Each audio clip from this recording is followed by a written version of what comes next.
Welcome to Channels Business Global with me, Juliana Olayinka, from our studios here in London. Over the next half an hour, we'll be looking beyond the business headlines by giving you in-depth perspective on the stories that are affecting all of us. Coming up on today's show.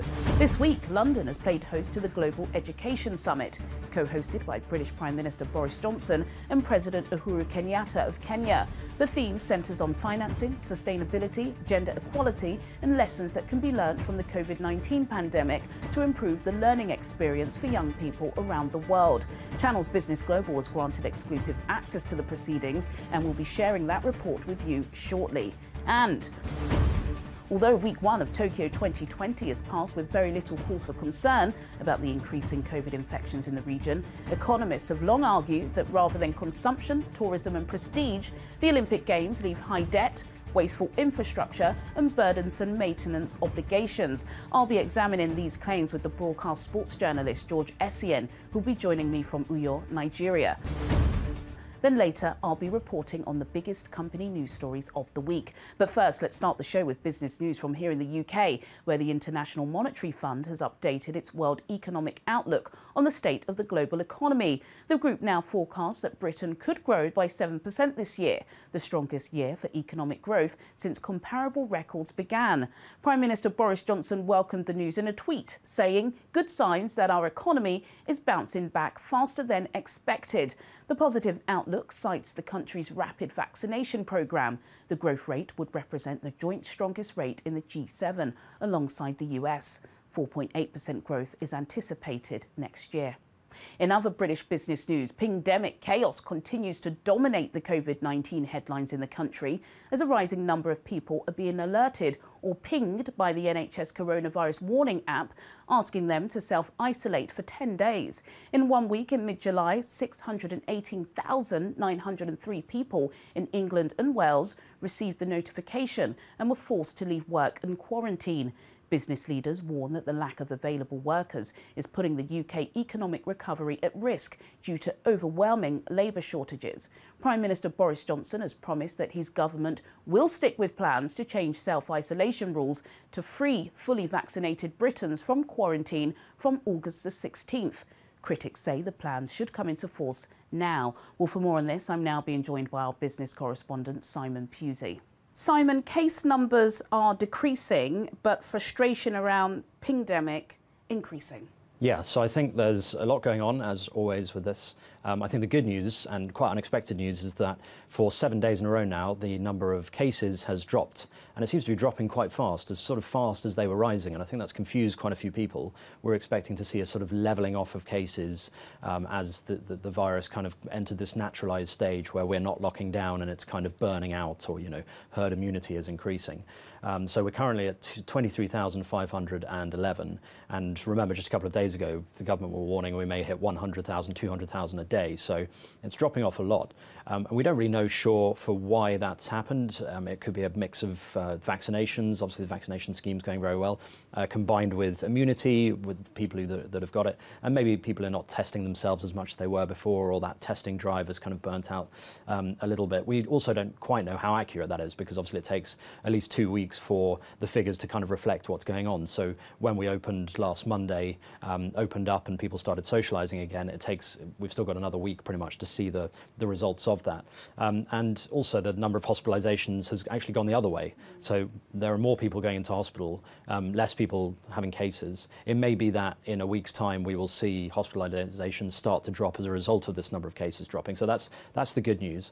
And then we've got obviously controversy around government controls that have been brought in. So what's been called the pingdemic, this is when you get pinged on your phone, the NHS app, saying you need to self-isolate. Well, there's a lot of controversy around that because the government have put this exemption list out, which many people think are unfair. It's basically people like emergency services, border control, essential transport, and some food production and supply services. But there's always going to be people within those who are upset. So, for example, one supermarket manager, managing director, has branded it as pointless because he says while depot and factory workers are part of this exemption list. Actually, supermarket staff within the shop are not. So he says, what's the point? And then you've got the vaccine passports. This is getting a lot of people very angry, especially people who don't like the vaccine or don't want to take the vaccine. They are saying that, this is unfair, that this is kind of, there's going to be a split in society about what you can do and what you can't do based on whether you've got this vaccine. There's one study that says vaccine passports in the workplace are being considered by nearly a third of businesses, and that comes off the back of Boris and other MPs pretty much saying that this might be rolled out into things like football matches and things like festivals, and things like transport and travel. If you want to leave the country, you're going to have to show that you've got 2 vaccines, so 2 jabs. So I think it's really turning the screw, this information, this news, on people who don't want to get vaccinated. And I think if cases do continue to go down and things do continue to go positively, it's going to be quite hard to ignore the fact that the vaccine is working, and it's going to be quite hard for people who don't want to get the jab to continue to not get the jab, because I think there is going to be, socially at least, maybe not legally, but socially, there's going to be quite a lot of pressure on people who have not got the vaccine to get it, because if you don't, it looks like you will not be able to go to, in the future, maybe nightclubs, go travel abroad, or go to football matches, or go to festivals. So it'll be interesting to see what the number of cases does in the next week, what the number of hospitalizations and deaths does, and we'll obviously update you here in a week's time. Yeah, thank you, Simon. Look forward to that update. Let's change gear now and focus on the future of education, which has been the centre of attention for world leaders who have gathered in London for the Global Education Summit, co-hosted by British Prime Minister Boris Johnson and Kenya President Uhuru Kenyatta. Other notable attendees included activist Malala Yousafzai, the American Special Presidential Envoy for Climate, John Kerry, and Nigerian President Muhammadu Buhari. This year's theme centred on financing, sustainability, gender equality and lessons that can be learned from the COVID-19 pandemic to improve the learning experience for young people around the world. Channel's Business Global was granted exclusive access.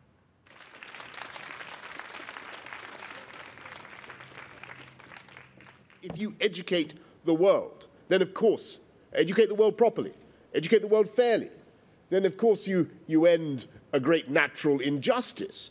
But you also, and if you end the injustice that 9 out of 10 people, 9 out of 10 10-year-olds cannot read a story around the country. 132 million kids aren't in school, or in many of the countries represented here, alas, there are too few girls in school, and there is a gross disparity in the education of boys and girls.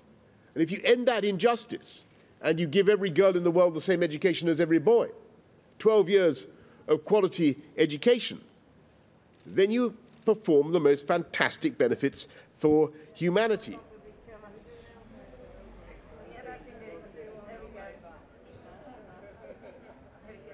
It certainly is an amazing event being held in a time of COVID with people here and virtually, and there's really one big aim here, which is to get people to make a contribution to global education. We want to raise, we're trying to raise billions of dollars so that in the years to come the Global Partnership for Education can continue its work in almost 90 countries, working with those countries to ensure every boy and every girl gets a quality education. We're determined that the COVID crisis should not drive that work backwards. The way the money turns into policy is we start with planning, and I know that might sound kind of humble, but at the end of the day you can't run something as complicated as a schooling system unless you've got a great quality plan. And at the core of the plan for us is serving the children who are most at risk of being left behind: rural children, girls, children with disabilities, children from the most impoverished families. We put them at the centre of the planning task. And then when we've got a great quality plan for schooling, which is worked on with the developing country government, with civil society, in an inclusive way, we get about implementing it and monitoring the implementation.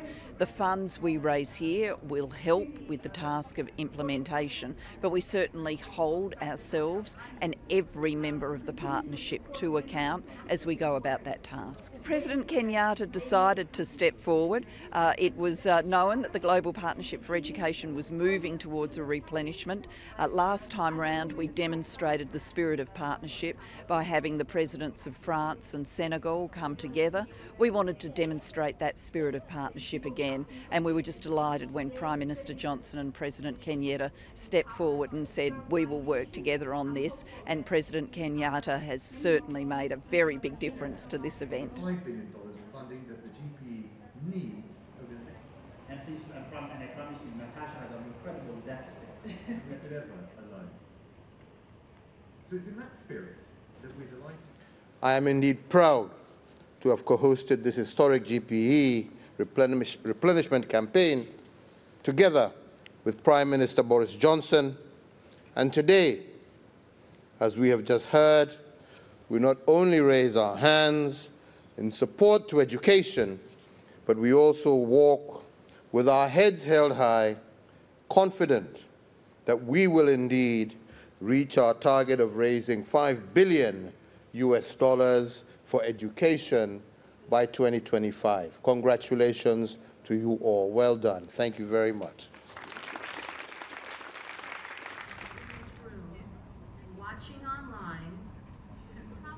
With the pandemic, all of the progress that has been achieved is now at risk. And we know that 1.6 billion schools had to be closed very quickly because governments had really, that was the only policy tool they had to stem the flow of the pandemic. Now many schools have reopened, that's good, but we know that there's been a lot of learning that has been lost. So we find ourselves at a moment when we know we have to lean into education now, and that's why this event is so important. One of the main ingredients in delivering education better is money.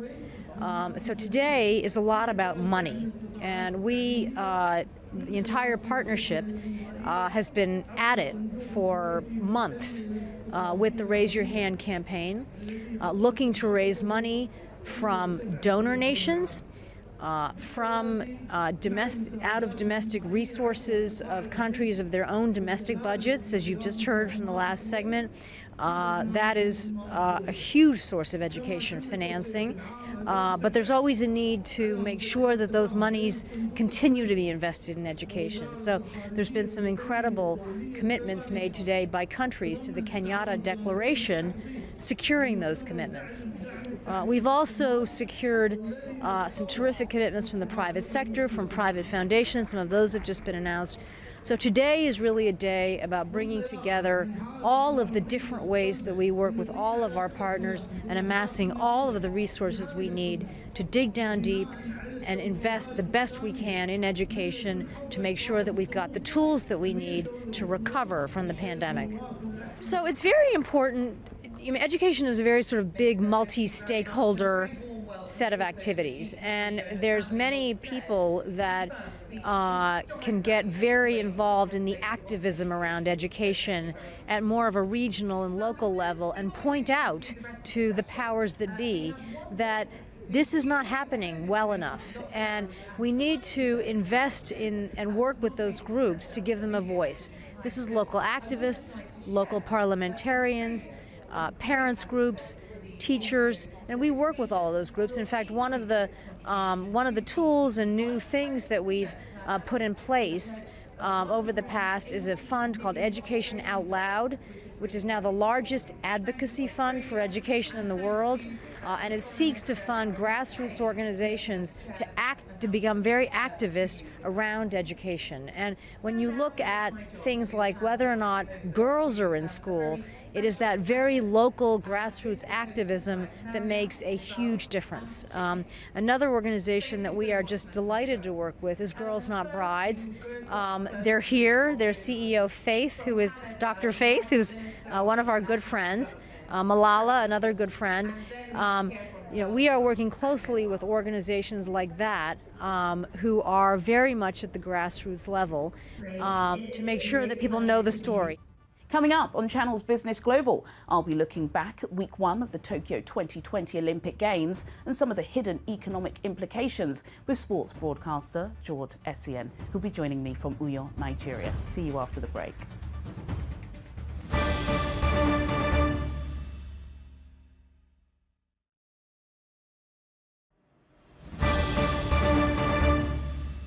Welcome back to Channel's Business Global with me, Juliana Olayinka, from our studios here in London. In a few minutes, I'll be looking back at week one of Tokyo 2020 with sports broadcaster George Essien. But before then, here's some company news for you. Europe's largest airline by passenger numbers has reported a sharper second quarter loss than previously forecast, with bosses saying the coronavirus crisis wreaked havoc on the usually busy Easter holiday period. Ryanair reported a loss of €273 million for the 3 months to the end of June and flew just 8.1 million people. Losses increased by almost 50%, up from €185 million lost during the same period last year. The low-cost carrier struck a more upbeat note for investors about the future bookings experience, however, with the group expecting to fly 100 million passengers during this financial year, after a surge in summer bookings over recent weeks. Shares down 2% on the year-to-date, rose by 3% following the announcement. Jeff Bezos' Blue Origin has offered to cover $2 billion in costs in exchange for being awarded a NASA contract to help land astronauts on the moon. In April, NASA selected Elon Musk's SpaceX for the program, citing budgetary constraints. In an open letter to NASA, the billionaire founder of Amazon and the world's wealthiest person warned that the agency's contract with SpaceX could put an end to meaningful competition for years to come. NASA is yet to respond. Bezos' offer comes a week after he flew alongside 3 crewmates to the edge of space, a milestone for his company's bid to become a major player in an emerging space tourism market. The makers of hugely popular games Call of Duty and Candy Crush are fighting a lawsuit that alleges it oversaw a culture of sexual harassment, gender discrimination and retaliation for reporting abuse. It follows years of allegations levelled at the lucrative gaming industry that is rife with gender inequality and misogyny. Activision Blizzard, the most valuable gaming company on the US stock market, which employs over 10,000 people, countered the claims by saying it fostered a diverse, inclusive and supportive workplace. The trial continues. And to our next topic, sport. Have you been tuning in to the games? Although week one of Tokyo 2020 has passed with very little cause for concern about the increasing COVID infections in the region, economists are starting to argue that rather than consumption, tourism and prestige, the Olympic Games leaves high debt, wasteful infrastructure and burdensome maintenance obligations.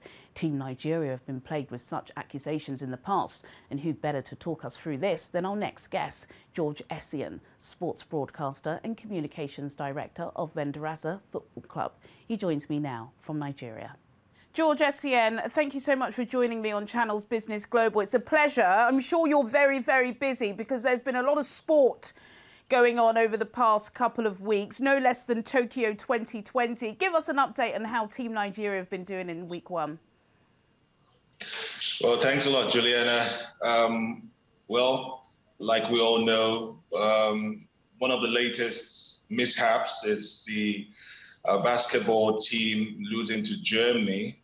There's so much expected from them, especially after they had, overcome the best team, so to say, in the world, the USA.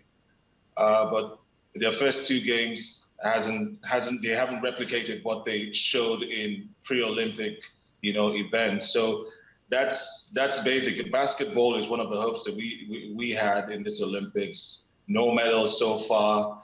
And the table tennis event as well. Nigeria's #1 ranked player, Aruna Quadri, Nigeria's #1 ranked female player as well, Ofyongedem and Funke Oshonaike, all crashed out in the preliminary round of the singles event. So, so far, it hasn't been anything to write, home about. It's just been upsets. It's just been downsides for the Nigerian side. A bit of a downer start, although there is still next week. And let's not forget, George, even though there are some players or some athletes that may not be flying the Nigerian flag, they're still Nigerian, but just representing other countries. So we'll be keeping our eyes out on that. You were in Rio at the last games. I saw all of those pics. Very, very lucky man you were. Clearly, Tokyo 2020 is not Rio, and there's been lots of disgruntling. I know so many Japanese are not happy the games are taking place, especially because the COVID variant, the Delta variant of COVID-19 is rearing its ugly head within the region. And lots of economists are now talking about the cost of the games, the fact that, yes, it should be a time of celebration, but the infrastructure is barely ever used once they've gone. The maintenance is so high, the cost of keeping the athletes safe. Do you think that when a country is put in a bid to become the host, that they counter and factor in all of these costs? Well, unfortunately, it's a special year. It's a special edition. It's a COVID edition, if we put it that way. So any country that budgeted to spend, let's say, 10 billion, will probably be thinking about more. Don't forget, when the athletes come, they first have to subject themselves to quarantine, which takes a lot. And then the mandatory tests, daily tests, that cost a lot as well. To do that. So Japan so far, and from, some of the experiences that we've heard, prior to the opening ceremony, even after that, they still behaved like a team, a country that was not fully convinced that the event should hold this year, because to them, it was safety first, and of course to everyone as well. And that's why the Olympics, maybe one of the biggest issues is that there are no spectators. So how are they going to get money? That's a big problem for them. They had hoped to recoup from that. Absolutely, shame on COVID. I've got to ask you more about Nigeria before I let you go, George. You did mention that pretty historic victory against Team USA in the basketball. But again, that victory was then dogged by rumours of a lack of support, a lack of funding. We've heard about this when it comes to Team Nigeria time and time again. I know you work pretty closely with the Ministry of Sport there. Is this true? Is there still a major lack of funding? I know you work with Vandresa Football Club as well, a local team.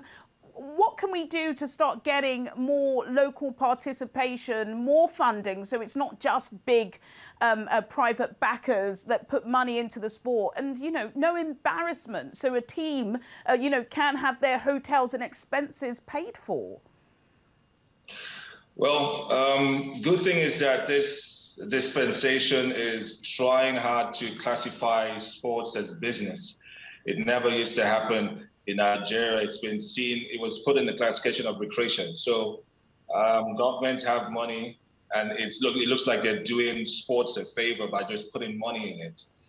Don't forget, there was an outcry. In fact, the basketball team coach, Mike Brown, had to open a GoFundMe account for the team, which, brought out some outcry. And then we started seeing some banks doling out money to support the team and some other athletes as well. This shouldn't be so. One thing that the private sector would tell you is that the enabling environment, it's not there. We talk about ease of doing business, but really, is there ease of doing business? That's the big question in Nigeria. All these bottlenecks need to be taken out. And then the whole country, everyone needs to see sports as business and also as a way of youth empowerment as well. We talk about how we want to get youths off the streets. We want the youths to be the future leaders. Sports is one of those things, and companies don't need to be pricked before they could come out to support. It was quite shameful. In fact, as low as their kits, the kits that were using for the Olympics was not released by the customs. Because, if they saw this very serious, if they knew the sports was very serious to them, they would quickly do it. So sports needs to put in priority. There needs to be an enabling environment. You mentioned Vandresa FC, of course. That's a team that's made a lot of difference. Private sector investment murky waters Nigerian football. In fact, when Vanguard is setting up and with all the things they've done, people are still like, how are they able to do this? Are you sure they can survive in Nigeria? Yes, we are surviving in Nigeria. And, funding for sports can also thrive.